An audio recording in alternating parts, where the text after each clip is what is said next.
Another budol na naman po. Meron tayo dito ngayong dumating. Is rubber puzzle mat.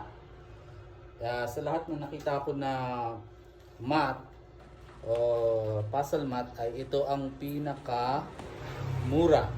Ang apat na piraso is 220 lang. So lumalabas na 55 pesos ang isang peraso. So napakamura nun.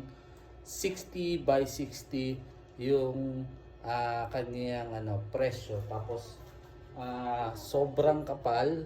Makapal siya. Akala ko manipis kasi dati nakabili kami ng 30 by 30. Manipis.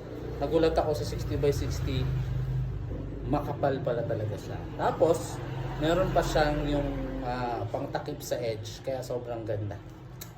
At ito yung makakasigurado na safe yung aming bibi at hindi siya mauuntok sa matigas na bagay pag siya ay natumba kasi hindi pa siya nakakalaka.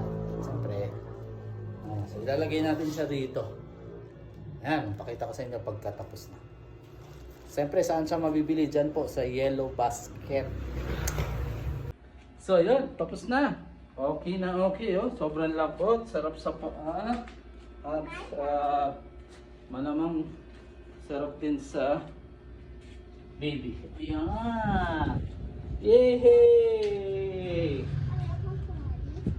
Yay!